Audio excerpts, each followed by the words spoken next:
ஈஸியான tiffin variety பார்க்கலாம் பாருங்கள். நம்ம வந்து இது செய்கிறது ரொம்ப ஈஸிங்க. அவள் வந்து நான் இன்றைக்கி வந்து சிகப்பு அவள் எடுத்துருக்கேன்.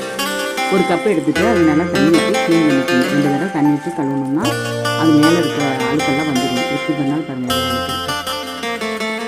அது நல்லா வடிச்சிட்டு அது மாதிரி 2 தடவை தண்ணி ஊற்றி க்ளீன் பண்ணிவிட்டு ஒரு தண்ணி வந்து அது 3 அளவு தண்ணி ஊற்றி ஊற வச்சிடணும். ஒரு அரை மணி நேரம் அப்படியே ஊற வச்சிடணும். அவள் வந்து ஊறினா தான் நல்லாயிருக்கும். ஊறாமல் சில சமயம் நம்ம வணக்கிட்டோம்னா அது வாயில் நறுக்கி கட்டுப்படும். அதனால் நல்லா ஊற வச்சுட்டு அரை மணி நேரம் கழிச்சு தண்ணி வச்சுருவேன். அதுக்கு வந்து நான் இன்றைக்கி 2 பெரிய வெங்காயம் எடுத்துருக்கேன். வரமிளகா, கருவேப்பிலை, கொத்தமல்லி தழை ஆட் பண்ணிக்கலாம். காரம் எவ்வளவோ அதுக்கு தகுந்த மாதிரி வரமிளகா போட்டுக்கோங்க.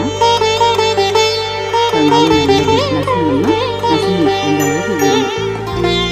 ஏன்னா அது வந்து வேகாது. கொஞ்சம் எண்ணெய் ஊற்றிக்கோங்க. கல்லெண்ணெய் ஊற்றிருக்கேன். கடுகு உளுத்தம்பருப்பு போட்டு தாளிச்சுட்டு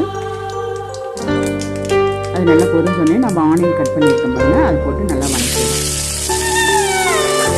ஆனியன் வணங்கிறது கொஞ்சம் உப்பு போட்டோம்னா சீக்கிரம் நமக்கு வந்து ஆனியன் வந்து வணங்கிடணும். பாருங்கள் இந்த அளவுக்கு நல்லா வணங்கினதுக்கப்புறம் நம்ம ஊற வச்சு வடிகட்டி வச்சுருக்கோம். அந்த அவி போட்டுக்கலாம். சட்டும் காலை நேரம் என்ன சமையல் செய்கிறதுங்கிறது இந்த மாதிரி ஊற வச்சு அது தேவையான அளவு உப்பு, மஞ்சள் தூள் போட்டு அவள் நல்லா சூடாகிற வரைக்கும் நல்லா வணக்கலாங்க. சன்னமாகவே வச்சு வேக வச்சுக்கலாம்.